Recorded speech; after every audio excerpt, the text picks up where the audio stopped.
Take your seat, movie fans. The film is about to start. Welcome to Craft to Services, the show where we look back at the bad films of cinematic history, the movies that critics rejected but audiences embraced. I'm your host, Aaron Coker, a.k.a. Caliban. I'm also the host of the Just Enough Trope podcast and the Enterprising Individuals podcast on the Just Enough Trope network. You can find out more at justenough.trope.com. I'm not alone on the show today. I am joined by writer and movie critic Mark McPherson of moviespoon.com. Say hello, Mark. Hey, what's going on? It's good to have you on the show. You're an author as well as a critic. Can you tell us about your work? Yeah, I've written a few fiction books, but I mostly like to write about movies. I wrote the book The Great Animated Movies and Pixels to Premieres, A History of Video Game Movies. So specifically films that were like adapted from video games? Adapted from video games, based on video games, and video game documentaries. So wide range of video game movies. Oh, great. Okay, so I saw a video game documentary recently. It was the one, and I can't remember the title, but maybe you've seen it, about them looking for the E.T. cartridges in the desert. Yep, Atari, Game Over. Yeah, that Game Over, that's right, yeah. What'd you think about that one? It was neat for more of like the history of Atari outside of the 3-hour dig for the... because like the 3-hour dig is kind of neat, but I don't think it's interesting enough. Like a lot of people gathered around it. It's like, yeah, it's kind of a pop culture icon. Right. But I found the history of Atari much more interesting, which they kind of glaze over most of it. 'Cause it seems like there's a whole movie in there, and it's only like I think the movie's only about like an hour long. Yeah, I felt that was really more interesting as well. Them looking at talking to the guy that created like Yar's Revenge or whatever, and just seeing what kind of resonated with people back then as far as a video game goes, and how they even thought that E.T. would be a good idea, or at least how it was, programmed in a matter of weeks or whatever. You can tell it's not very good. No, it was definitely one of those things that just, rushed out because money was flowing from everywhere. So right, exactly. Bound to come crashing down.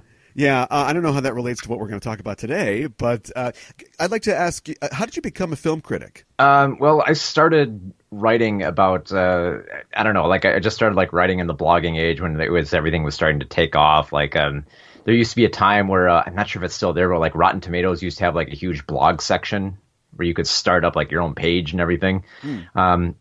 And I just started writing through there and started writing for different junkets all around the place, and then just started looking for anyone who's looking for movie reviews, and just kept on writing. Sure.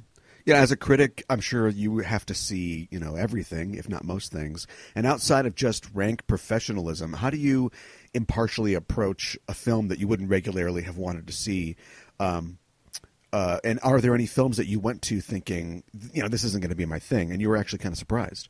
Yeah, I mean, it depends on, if I'm not like a huge fan of like the genre or what the story is, I mostly just go and look at like, okay, what is this film trying to do, and can it do it right? Right. And I guess a recent film that I think I went into not that excited for there's a film called The Exception. It's also known as like the Kaiser's Last Kiss or something like that, because it's about this love affair between a Nazi and a Jew during an investigation of like the Kaiser, and it sounds like fairly typical soapy war drama stuff, but it was actually surprisingly like erotic, especially for like a lot of these romance films that tend to like half-ass it on like the romance and sex scenes, and it's like this one actually took me by surprise. Okay, like an English Patient kind of thing. It's something like that, but you like the characters more. Yeah, that was a thing in that film for sure. Yeah. So the name of this show is Craft to Services. We're still a newish show, so I'll tell people what we're all about. Okay. It actually began as a segment on my show, the Just Enough Trope podcast, where we looked at, like I said before, movies that for some reason were not rated highly by critics, but people seem to remember and enjoy. I think probably the example would be something like Teen Wolf, which is below 50% on Rotten Tomatoes, but everybody remembers Teen Wolf. Like it's Teen Wolf, it's fun.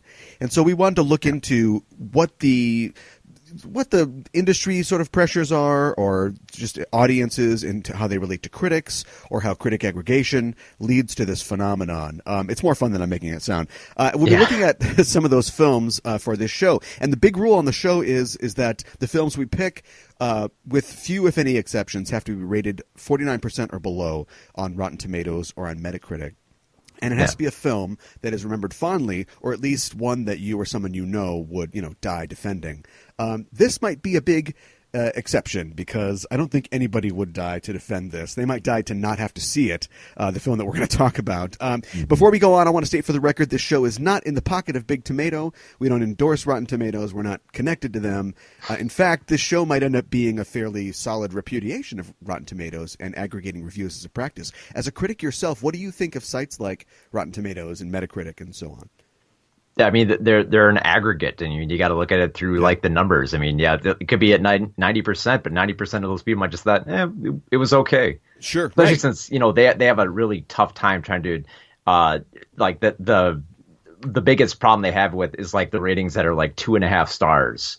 Yeah, because typically 2.5 stars, it can mean anything. It can mean like you thought it was okay, or you thought it was bad, or you thought it was in the middle, and then it's hard to determine if it's rotten or not. So it's kind of pointless in that aspect. Yeah, and you have to trust their interpretation too, because the reviewer could be talking about it as, it's so bad it's good, or it's a bad movie but it was enjoyable, and they might just hear bad and think, well, that's a rotten review, but they might be sort of praising it as being fun trash. Yeah, it very much determines who is actually who is reading and who looks at numbers.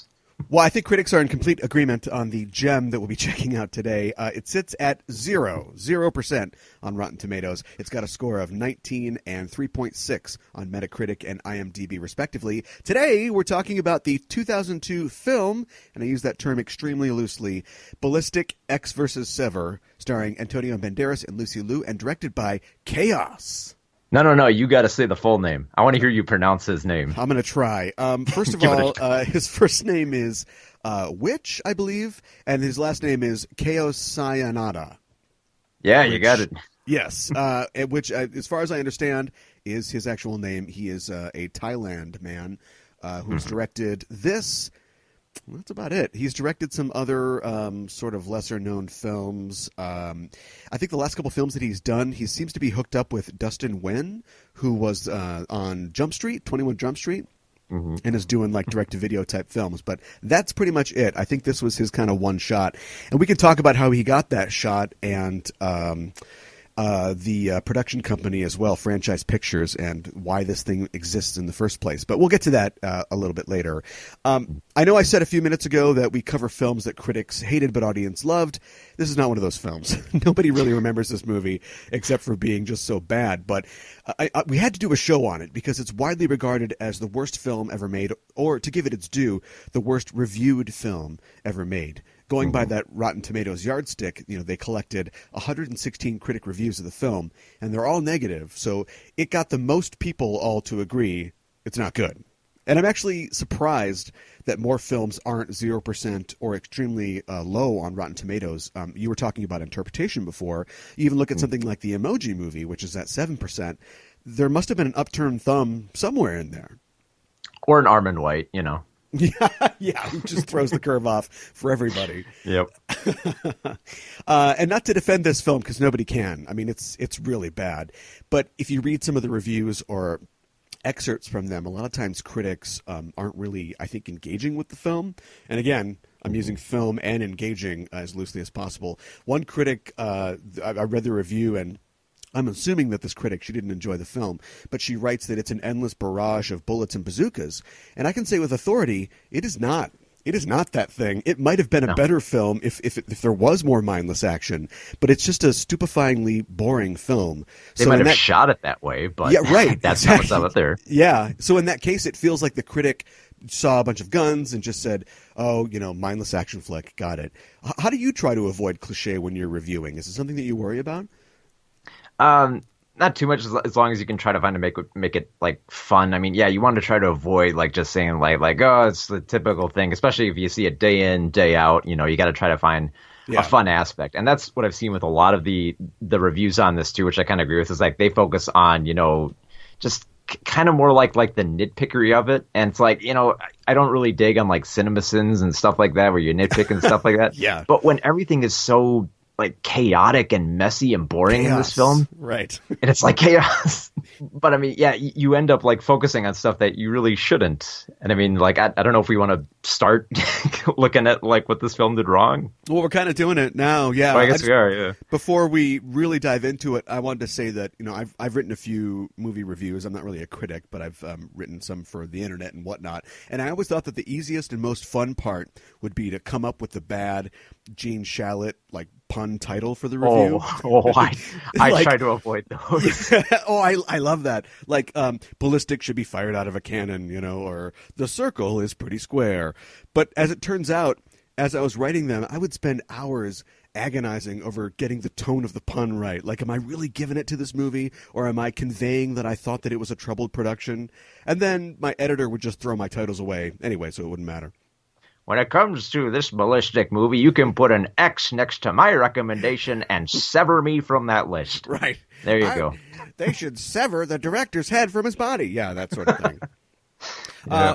Well, right from the start, we're in trouble as this movie starts. Maybe you can comment on this. I'm sure you've seen more films than I have, but I have this theory that there's probably like a X number of ways that you can open a film. And a lot of times when a director opens one in a kind of new, original way, we look at that and go, oh, that's interesting, like the milk scene, in Inglourious Bastards.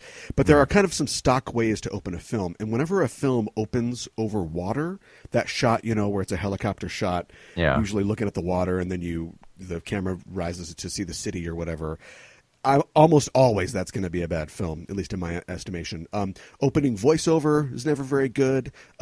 Overlong title cards, like After the Robot Holocaust or whatever. Yeah. And this is like post-production stuff. That's when it's bad, because this stuff had to be in there to explain this mess. Right, yeah. And no real creative choice was made to do that. Do you have any signposts that you see at the beginning of a film and you think, oh boy, I'm in for a slog?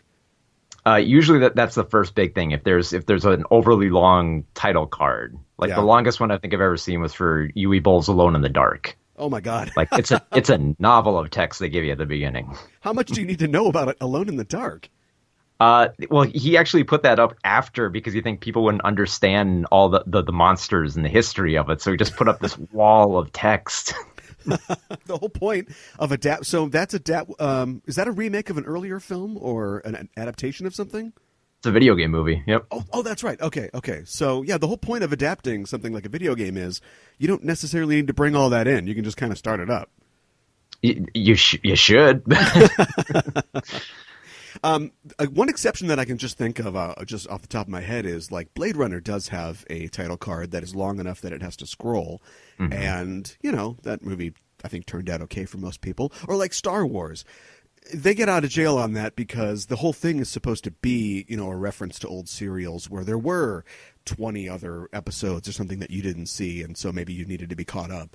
Right, and it sets the tone well enough. Like if it tells you something that you need to know about, like the setting, just like a brief thing, that's fine. Like Star Wars does it so they can get like all the exposition out of the way. Yeah. Blade Runner did it so you knew what replicants were, so you weren't questioning who was what and what are they supposed to be. Yeah. Just like very tertiary information. Yeah. So let's talk about this film and let's talk about the cast of the film. I was going back through like my memory and through IMDb and trying to figure out where these stars were, Antonio Banderas and Lucy Liu, in their careers. I don't think that they were at a point in their career where they should have done this film. Like Antonio Banderas, you look at his career, he shows up in Mambo Kings in like 93 or 94, and it seems like he's going to be like a big thing. He shows his action chops in like Desperado and Zorro, and it looks like he's going to be, I don't know, the Spanish Denzel or whatever. And in a few short years, he's just the guy in Spy Kids movies. Like, what happened to him? Yeah, I mean, it's bizarre, and I think it's one of those things where they were at that point where they could star, where you could just headline them. And I think that's what they were trying to go with Ecks versus Sever. It's like, oh, it's Banderas versus Lucy Liu. Oh yeah, and they were kind of big enough at the time where you could sell that. That's where the financing came from, for sure, probably. Oh yeah, because I haven't looked too deeply on like how much they spent on this, but it was clearly a huge joint venture. It was $70 million. Yeah, it cost. Yeah, it was $70 million, which seems like most of that's up on the screen. I guess. I mean, Most of it. Yeah, you look at this film, and I wonder how it could have cost $70 million because the whole thing, the sets, every scene, every setup, everything is so bare. It looks like an office training video that you'd watch, like an orientation video. Like there's just nothing going on. There are very few. There's one scene in a mall where you've got some like extras and bystanders, but otherwise everything just looks like, all right, we've got 1, 2, 3 principals. Let's shoot a scene, keep moving. Yeah, it's like they have that scene with like the shootout in the street with Lucy Liu, and I'm like, it just goes on and on.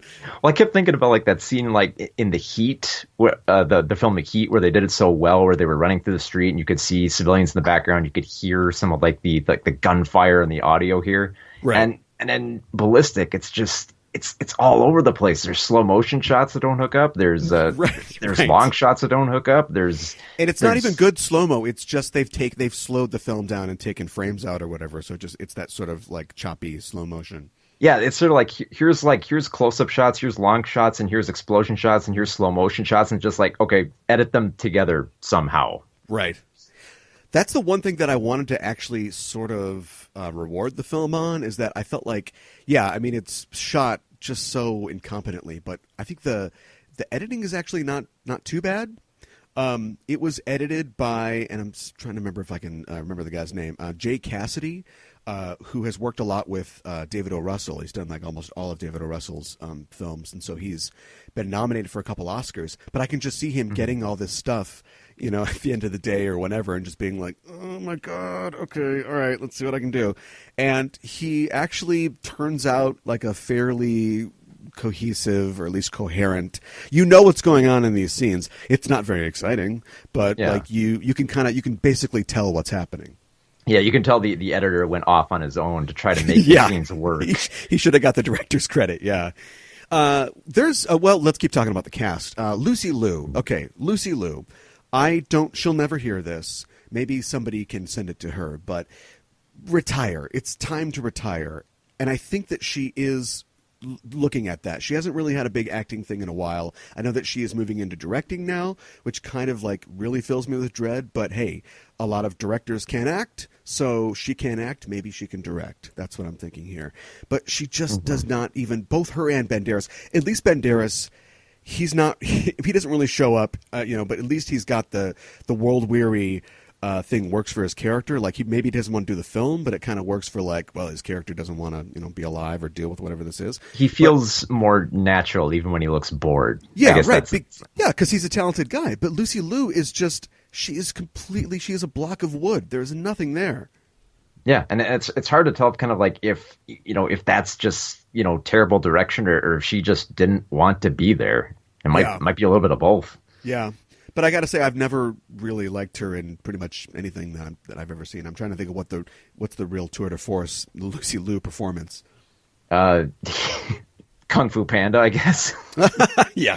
Well, there you go. Yeah. Maybe voice acting is the way to go. But and the rest of the cast, I mean, there's not really any standouts. The supposed main villain is played by Greg Henry, a.k.a. Peter Quill's grandpa. And I usually like him when he shows up and stuff, but I don't really know what they were going for.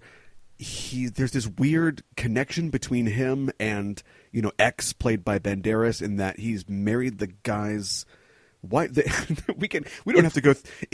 I almost kind of, usually I don't want to like go sloggingly through the plot on these shows, but if we did, I'm not sure if we would figure out what the plot was by the time we were done. No, and it's needlessly convoluted for what is presented here. It's like when there isn't like ridiculously shot action going on here, there's these scenes of like of plot twists just to keep you interested. Yeah, it's both incredibly shallow and almost completely impenetrable at the same time, because he fakes both. He almost kills Antonio Banderas, but also fakes his death as well. So Antonio thinks his wife is dead, and his wife thinks Antonio's dead, which is like the most complicated way to cock block somebody there's ever been. Like, so now he marries Antonio Banderas' wife, but I guess she doesn't know he's alive, and they have a kid, but it's Antonio's kid, I guess. So yeah, there's not a lot going on there. The best part you get out of Greg Henry is that Apparently, you can do this as a government official, but one of his underlings fails him near the beginning of the film, and so he tells the guy to shoot himself. And the whole time I'm watching the scene, I'm like, "Well, just shoot him. Why would you?" So he does, of course. Yeah. But the gun is designed to fire backwards and shoots him in the head, which is so stupid. But at least they were trying something. Do you know what I mean? Like if the entire film had that weird. Maybe in like Flinty kind of like ridiculous anything can happen sort of air to it. I don't know. It might have gone somewhere. Yeah, if it went all out with its action, if it tried to be like stupid, kind of like shoot 'em up there, where it kind of winked at the audience and kind of knew it was trying to be ridiculous, it would have been fun. But you just get the fact that you just get like this idea that like Chaos was probably looking at it going like, oh, it's going to be amazing action films. Like I'm just trying to think like, because I've seen a lot of these like Thai action films, and they seem like they're like the canon era never died for them. It's just like crank up the action as hard as you can. Right. What is the plot? I don't know. Like one of my favorite Thai films is one called Born to Fight, which is it's a very stupid plot about a bunch of terrorists that want to fire a missile out of a Thai village. And so the villagers start attacking the terrorists, and it basically turns into Gymkhana. Yeah, I've heard about this. It's like they set that whole thing up, and then like halfway through the film, it just turns into this huge brouhaha between the villagers and the terrorists, all just killing each other. Yeah, it's like missile gonna blow up city. I don't care. Some guy is beating people up with his rugby skills.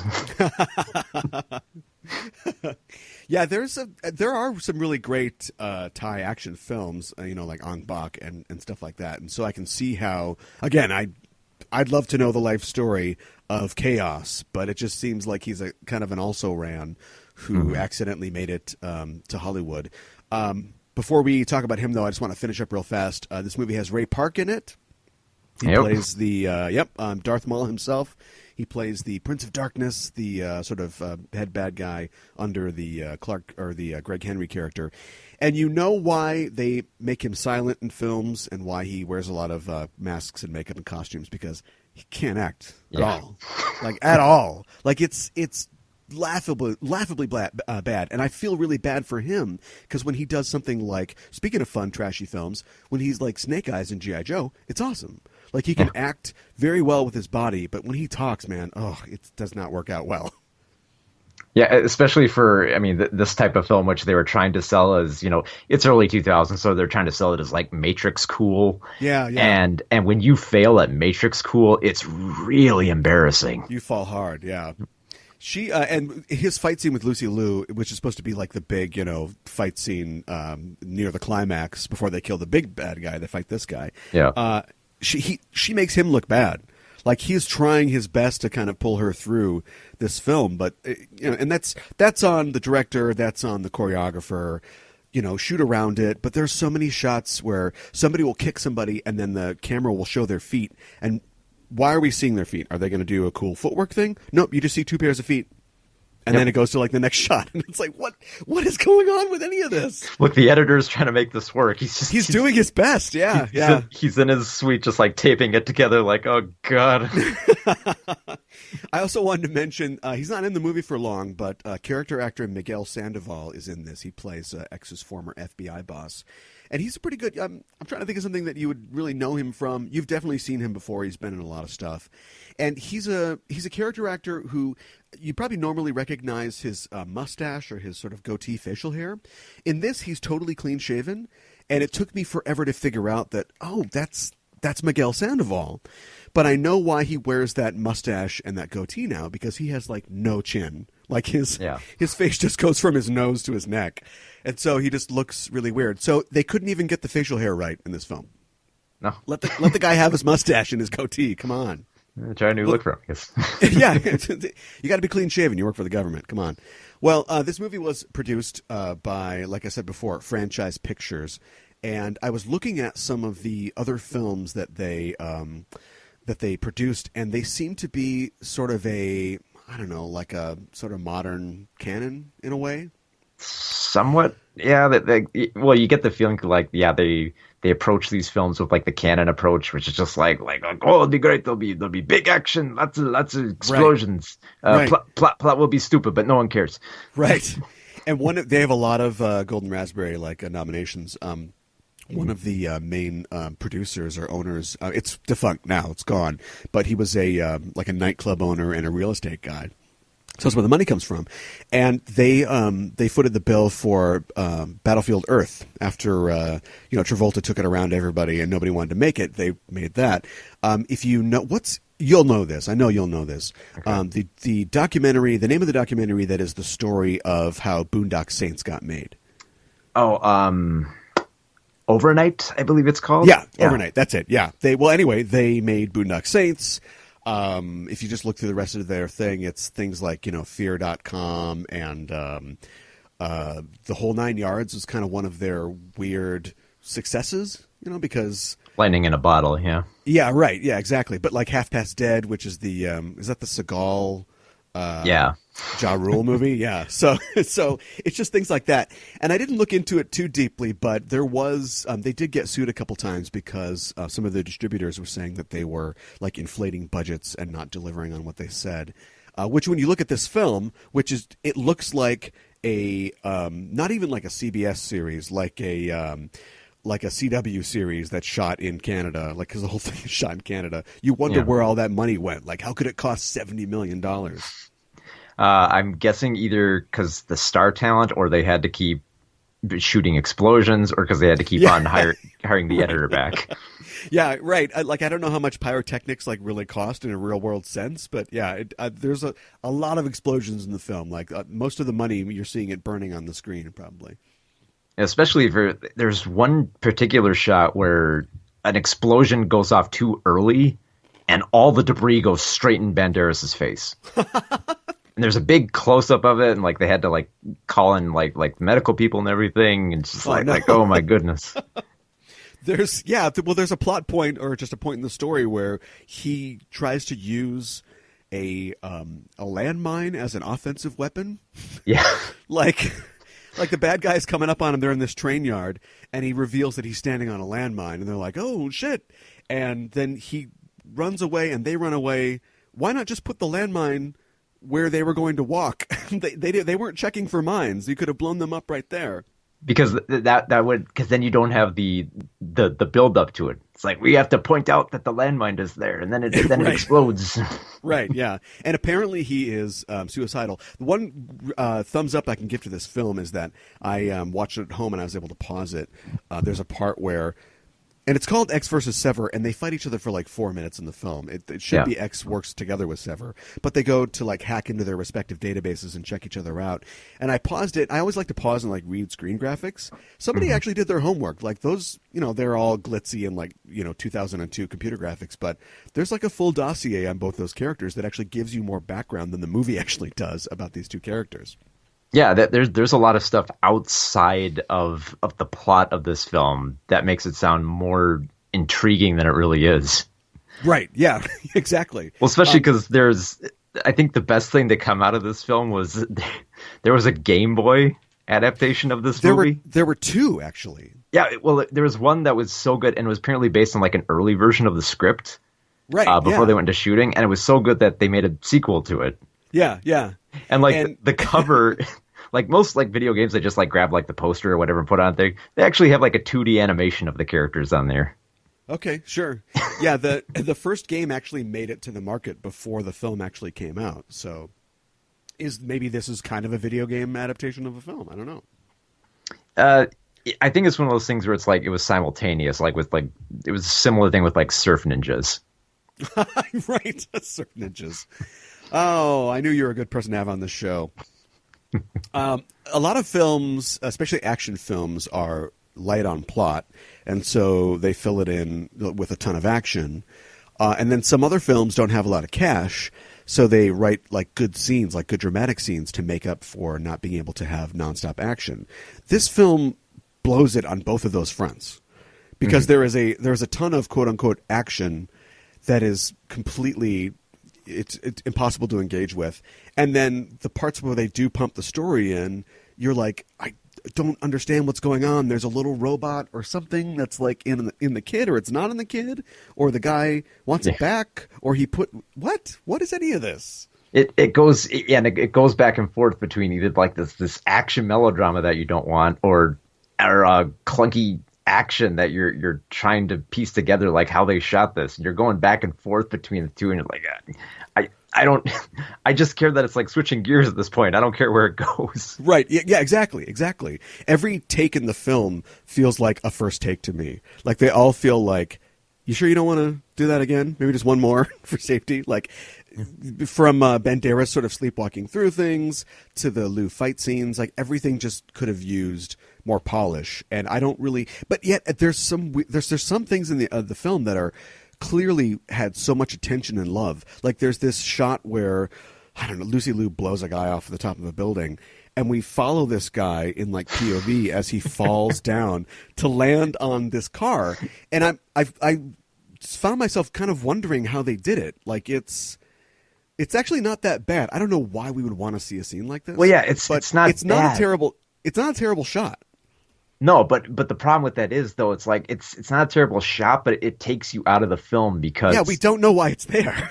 No, because you get that shot where you're looking directly down at him, you're staring at him while he's falling down. Yeah, and he doesn't look like he's in peril, like that he's shot. Yeah, right, yeah, it's just like it's like, okay, I'll just like fall here and I'll prepare to just smack on the ground here. It doesn't look like any peril or danger, and that's generally why you want to shoot stuff like that from afar and not get really close. Yeah, right. And the whole thing is it's clearly shot at like half speed. And I don't mean the film. I mean like it's running at full speed, but they are pretending while it's happening that it is happening in slow motion. Because he eventually hits the, quote unquote, hits the car. And they must have just, it's actually a pretty good effect. Like, I don't really know how they did it. They must have just blown all the windows out because it looks like he's hit the car. But the whole time he's kind of like, he's flailing in that stuntman way. And he's kind of like, pretend like you're in slow motion, but we're not really doing it in slow motion. It just, I wonder what film school Chaos went to and dropped out of. Well, I think he didn't want to like put in flailing because it would look silly and everything. But right, this is serious. This is a real thing. But it's a guy falling off a building. You can't really do it. She does kill a lot of Canadians in this film, I have to say. So many Vancouver people killed this FBI struggle. In the FBI, American FBI struggle. A lot of the fight scenes have a weird slow pace to them. I wouldn't normally say this, but here's an easy trick. Speed it up. Just speed the film up. Yeah. If you've got Banderas and Liu, two early middle-age actors who are doing a fight scene and aren't trained, you just use cuts. It's the kind of thing we complain about in AAA action films. But this is your bread and butter. This is where you would do it. That's what you would do. Maybe you can't speed it up because the movie would only be like 75 minutes long, but that's how you cover like bad choreography, and they don't even bother to do that. Yeah, it definitely feels like and that's when you can see when it was rushed and everything in there, especially like when they set up like these huge like city street scenes. You don't see barely anyone around there because they couldn't afford extras, they couldn't wrangle extras, and it's weird that it looks barren because Vancouver's usually pretty hustling over there, and it looks like they're kind of like shooting in. It almost kind of looks like they were shooting in like Chicago. It's like how when they'll shoot films in like Vancouver, they'll try to stage it to make it look like New York or Chicago or California or whatever.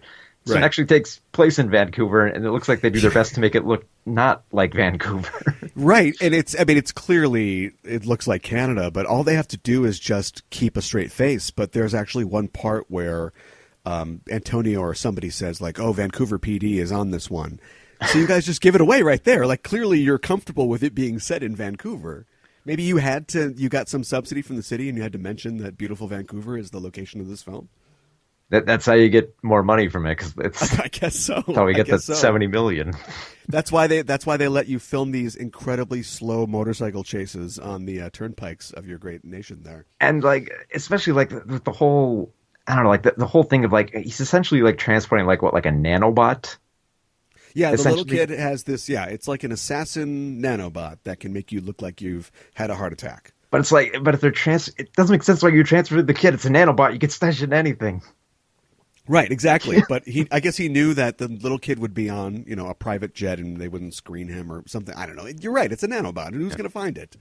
It doesn't make any sense. There are certain things that they clearly just went, who cares? And then there's other things that they clearly set up as, check this out, like the falling guy we talked about. Mm-hmm. There's also, I think, like I said before, they clearly wanted to, and maybe they couldn't afford like good stunt people, but they wanted you to see that the stars were doing stuff in this film. So you've got these fight scenes like between Antonio and Lucy Liu, where it's like, no, these are the real guys. There's a one scene where she's running from Antonio. She gets in this 80s Mustang, and then she runs over him basically in an alley, and there's this short little cut before we cut to the stunt guy going over the thing where Antonio is hopping up, on the hood of this car. He's being hit by the car, but it's so much slower than the subsequent cut to the actual stunt man. So she kind of slowly runs Antonio Banderas over. Oh my goodness. But just don't do that. Just you could have just not done that. Yeah. You could have just been a guy with a wig on and a trench coat the entire time. Yeah, it again reinforces the whole thing. Like, no time. Like, was it the U.S., Canada, and how many other countries were involved with this same? Like, they want the movie now. They want big action. And they did the way that they just wanted. No, I've got this idea. It reminds me almost of. Are you familiar with Neil Breen? Oh, yes. I don't want to say that this is. I wouldn't do that to anybody, but I don't want to say this is like Neil Breen level. But there are certain things that are so important, like no, I've got to put this in. People have to see this.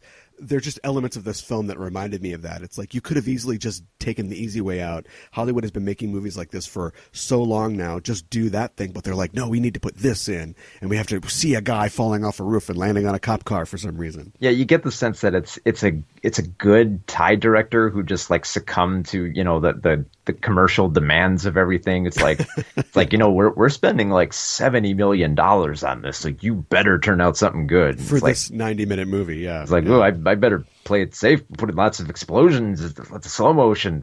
The Matrix is still popular? Cool, I'll slow motion. Right, and then just shoot like a sort of mid or like close-up of Lucy Liu firing a mounted machine gun, and then just cut to the other side. Could be anywhere. Guys are just falling down. There's no relationship to like what she's doing is like affecting people. She kills so many Canadians. So much maple syrup was spilled that day. I want to talk. You mentioned the Matrix before, and I want to talk about like what I call the Matrix syndrome, which everybody was infected with after 1999. Mm-hmm. How do you think that, or maybe I guess I just want your general comments on the Matrix syndrome, this thing I've just introduced to you, but just the idea that something popular comes along and everybody wants to do it, and some people do it well, and then we get like equilibrium or something like that. Yeah. How do you think that sort of echoed or rippled through Hollywood for the next 5 or 10 years? Because you're seeing it here for sure. Well, it was it was going for like that quick cash of everything, where it's like it's not like a personal vision. I mean, like for like something like Neil Breen, it's a screw up, but it's his personal screw up. When you screw up with like this, it's just kind of like it's like a guessing game. It's like oh this probably works, so let's keep on doing it. And like we kept on doing the whole bullet time effect until like 2003. Right. And it's like, and it's a bet. Like, it's not like some like personal thing, because that's a great point. There is no bullet time in this. You think that there would be the Gap commercial camera moves, or like we'll do a POV, like follow a bullet as it traverses into somebody. None of that is in this. That's way too expensive, because when you want to do bullet time, like it takes a lot of time and effort to get like those shots going. I mean, like Yui Boll overdid it in House of the Dead, but I guarantee that's where his entire budget went to. Right.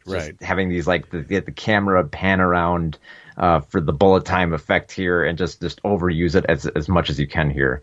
Probably not a lot of time for that when you have like slow motion shots and you're trying to blow up half of Vancouver. So. Yeah, trench coats are cheap. Those bullet time shots, not so much. Yeah, but I don't think we see that many trench coats in there either. Well, she does. She does have the she's got a purple, like a purple. She's low profile, so she's a spy. She's got a purple trench coat. Yeah,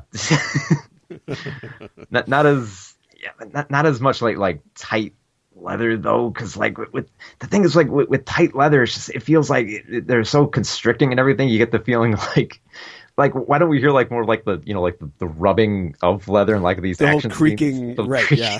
Yeah. Like you're walking out of a Wilson's store. Yeah. That's the one thing I wanted out of the Matrix there. I wanted to have like that one film that approached it awkwardly. Like where bullet time made you look ugly and where wearing leather just sounded like you were the most annoying person in the room. Right. Yeah, I mean, you can like jump, across a building, a gap in buildings, and like dive through a window, but you're going to be squeaking and squawking the whole way. Can you think of anything good that happened in this film? Anything you could take away from this and go, all right, that was all right?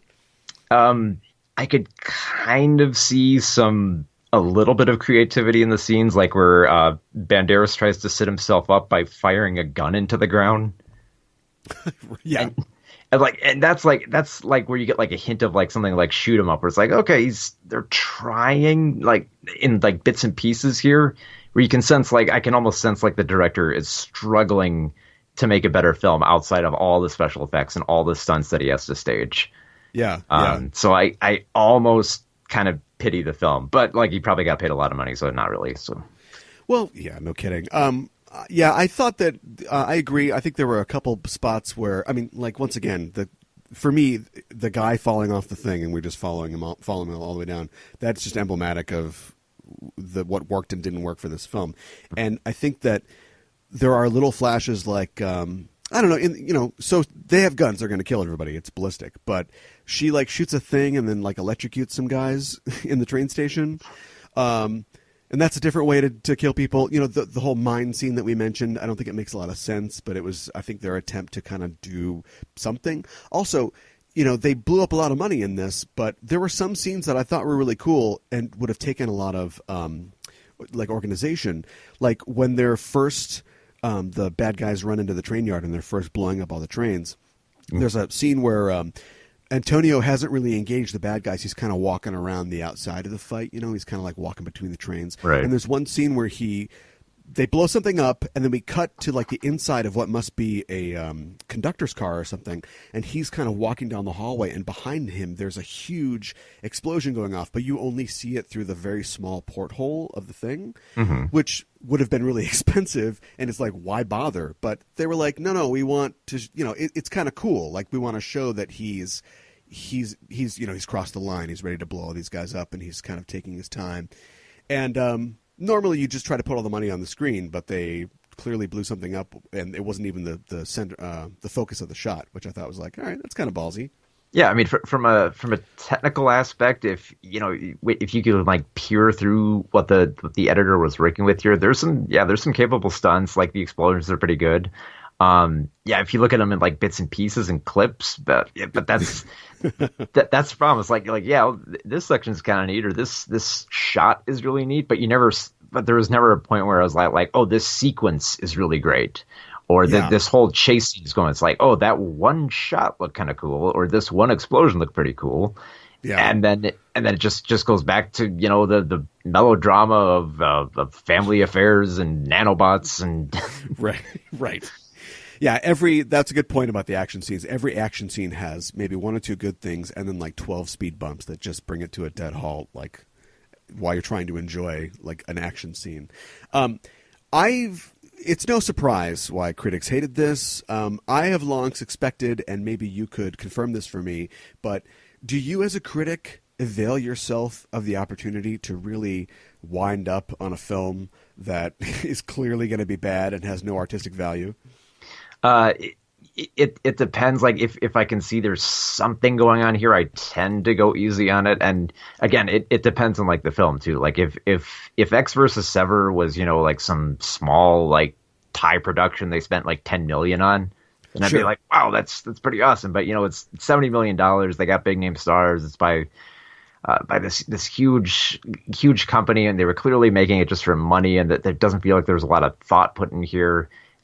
Then I kind of dogpile on it, because like if you can sense if you can sense that the director really wasn't trying with this, like, or if like it was just going for like the safe beats or adhering to like studio executives, you got to let them know like, no, that this shit can't stand. Right.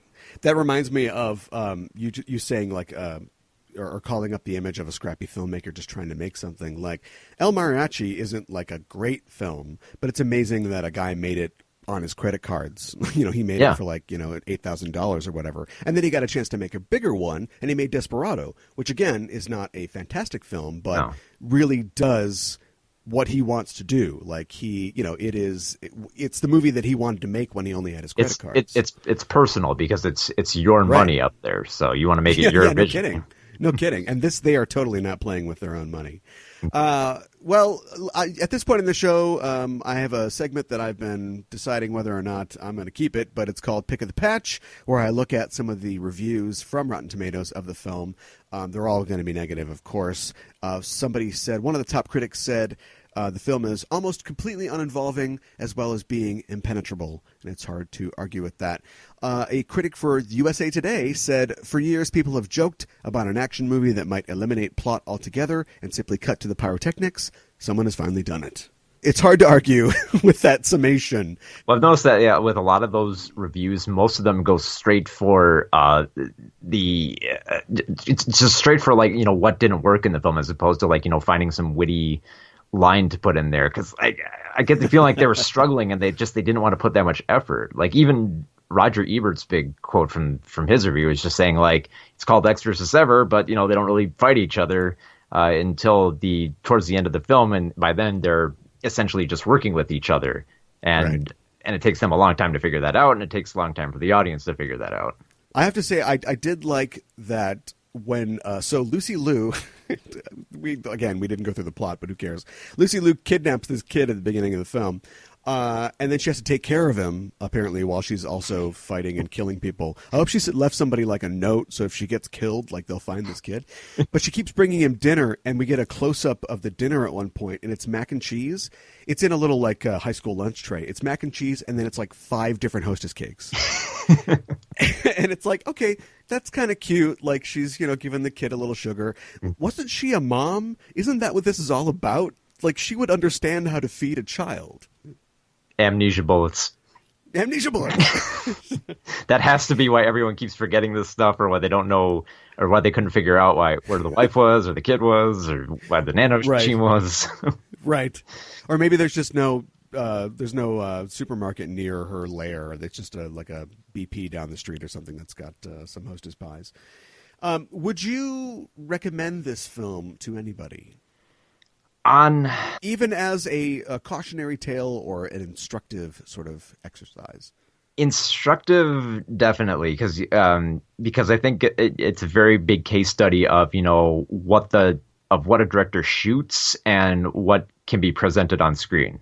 Yeah, the big thing is with when they shoot the long shots and when they shoot the slow motion shots, and how those don't connect, and how you need to really focus on the technicals of what's going to be your slow motion scene, and what's going to be your fight scene here, and how you want the characters to come off. And also another big one in fight choreography too. There's a scene where Lucy Liu starts smacking around a bunch of soldiers with 2 sticks. And it's just her just kind of passively walking, randomly smacking them with sticks. It's why isn't she kicking anyone? She should be kicking someone in that scene. She's just kind of passively walking around, just smacking people with sticks. Right. I think that's a good point, and I would agree. And I would probably have sort of a 2-step recommendation, which is I recommend that you don't watch this film. But if you are a filmmaker or you're interested in the way that films are put together, yeah, I think it's a good look at for what not to do, and also just to see how $70 million can make this can deliver something that, and I know that this was kind of becoming vogue at this time, in the early aughts, digital bullet hits and things like that. Yeah. Because now you get digital blood and all that stuff. But for $70 million, they couldn't even make their digital bullet hits look real. There's a part where has this fully automatic gun, and she's shooting people behind ledges, and some of our main characters Ray Park is up there, and there's oh shit, she's gonna shoot us, and they duck their heads down, and the worst basic package in After Effects, little, dust pop sort of goes up, and that's where the bullet hit. For $70 million, you could run a pneumatic tube through there and blow out a chunk of concrete or something like that if she's, shooting guns at you. Well, that would require to hire an effects team. And and here's the thing, that costs more money than to just go to one CG animator and say, hey, can you put a bullet in this scene? It doesn't matter if it's good. Yeah. Yeah. It's got to be done in 2 weeks. Okay. Just crank it out. Yeah, so don't go ballistic for Ballistic, Ecks versus Sever. See, I got it in at the end there.